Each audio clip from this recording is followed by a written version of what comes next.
මේ face pack එකෙන් අපිට තියෙන බෙනිෆිට්ස් තමයි බ්‍රයිට්නින්, ටැන් රිමූව් කරන එක, ස්කින් එක තවත් ස්මූත් කරන එක. අපිට මේකට අවශ්‍ය වෙනවා කඩල පිටි. කඩල පිටි අවශ්‍ය ප්‍රමාණය ඇඩ් කරාට පස්සේ අපි ඒකට එකතු කරගන්නවා කස්තුරි කහ. කස්තුරි කහ චුට්ටක් විතර ඇඩ් කරගන්න. ඒකෙන් පස්සේ ඇඩ් කරන්න තියෙන්නේ කර්ඩ් නැත්නම් යෝගට් ටිකක් ඇඩ් කරගන්න. ඇඩ් කරාට පස්සේ හොඳට මික්ස් කරන්න. මික්ස් කරලා මෙන්න මේ විදිය පේස්ට් එකක් තමයි තියෙන්න ඕනේ. මේ පේස්ට් එක හැදුනට පස්සේ අපි ඒකට ලයිම් ඇඩ් කරගන්නවා. ලයිම් ඇඩ් කරලා හොඳට මික්ස් කරගන්න. ඊළඟට මේ ෆේස් පැක් එක මූණට හොඳට ඇප්ලයි කරලා සාමාන්‍ය විනාඩි 10ක් 15ක් වගේ තමයි තියන්න ඕනේ. විනාඩි 10කින් 15කින් පස්සේ හොඳට වොෂ් කරන්න. ඔයාලා තාම මගේ YouTube channel එකට subscribe කරලා නැත්නම් දැන්මම subscribe කරලා තියාගන්න. අලුත් වීඩියෝස් තව ඉස්සරහට බලාගන්න. bell icon එක click කරන්න අමතක කරන්න එපා.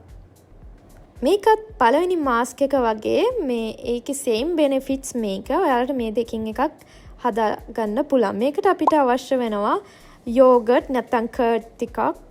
ඒක ඇඩ් කරලා අපි ඒකට ඇඩ් කරගන්නවා කස්තුරි කහ. වැඩි දාන්න එපා කස්තුරි කහ නැත්නම් කහ ගතිය වැඩි හින්දා. අවශ්‍ය ප්‍රමාණය විතරක් දාගන්න.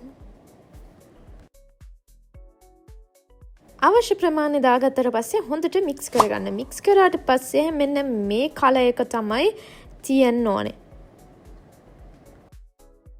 දැන් මේ ෆේස් පැක් එක හොඳට ඇප්ලයි කරන්න ෆේස් එකට. මේක සාමාන්‍ය විනාඩි 15ක් 20ක් අතරේ තමයි තියාගන්න ඕනේ. ඒ කියන්නේ ඒක වේලෙනකන් ඉන්න ඕනේ. වේලුණාට පස්සේ හොඳට වොෂ් කරන්න. මේකේ තියෙන benefits තමයි tan remove කරන එක. එතකොට skin එක bright වෙනවා, smooth වෙනවා. මේ වගේ පැක් use කරනවා නම් අනිවාර්යෙන් ඔයාට oily skin එකක් නම් face pack කරන්න ඕනේ 2 නැත්නම් 3 times. Dry to sensitive skin 1 time per week.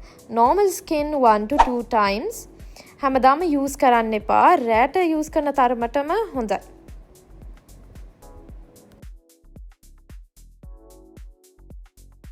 ඊළඟට මම ඔයාලට කියලා දෙන්න යන්නේ ලේසියෙන් ගෙදර ඉඳන් තියෙන ingredients වලින් අපි face scrub එක හදාගන්න කොහොමද කියලා. අපිට මේකට අවශ්‍ය වෙනවා කෝපි. කෝපි අවශ්‍ය ප්‍රමාණය දාගත්තට පස්සේ අපි ඒකට ඇඩ් කරගන්නවා සීනි ටිකක්.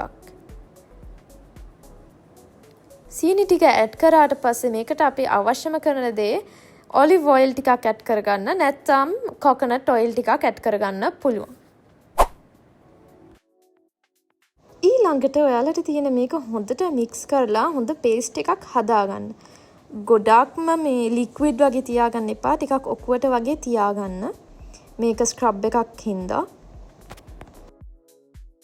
මෙන්න මේ විදියට තමයි පේස්ට් එක තියෙන්න ඕනේ. දැන් හදාගත්තු පේස්ට් එක හොඳට ෆේස් එකට ඇප්ලයි කරන්න. සාමාන්‍ය විනාඩි 15ක් 20ක් වගේ තියලා ඊට පස්සේ හිමීට ස්ක්‍රබ් කරන්න ඕනේ. ස්ක්‍රබ් එකකින් අපිට තියෙන benefits තමයි dead skin එක remove කරන එක, skin එක bright කරන එක, එතකොට blood circulation එකත් improve වෙනවා. මේකේ benefits තියෙන නිසා මම මේක use කරනවා සතියට එකපාරක් වගේ තමයි. මොනවා හරි questions තියෙනවා නම් ඔයාලට පුළුවන් comment section එකෙන් මගෙන් අහන්න. ඊළඟට මම ඔයාලට කියලා දෙන්න යන්නේ හොඳ lip scrub එකක්.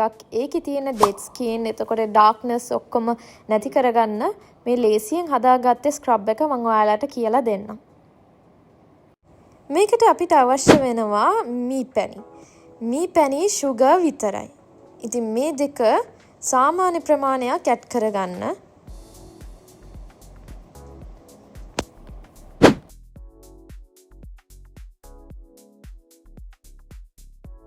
හොඳට මික්ස් කරලා පේස්ට් එක හදාගන්න. තව මදි නම් තව sugar ටිකක් ඇඩ් කරගන්න. ලික්විඩ් වගේ තියාගන්න එපා. පොඩ්ඩක් මේ විදියට තමයි තියෙන්න ඕනේ. දැන් අපි ඒක ඇප්ලයි කරමු. මේක ඇප්ලයි කරන ගමන් අපි මේක හොඳට මෙහෙම මේ ස්ක්‍රබ් කරන්න. මෙන්න මේ විදියට හොඳට ස්ක්‍රබ් කරන්න. විනාඩියක් වගේ ස්ක්‍රබ් කරන්න. තියෙන්නේ මගේ ලිප්ස් ස්ක්‍රබ් කරාට පස්සේ කලර් එක පොඩ්ඩක් ඉම්ප්‍රූව් වෙනවා. ඉතින් guys මේ DIY hack try කරලා බලන්න home remedies වලිනුත් beautiful skin එකක් ගන්න පුළුවන්. If you like this video, don't forget to like, subscribe and follow for more. See you in the next video.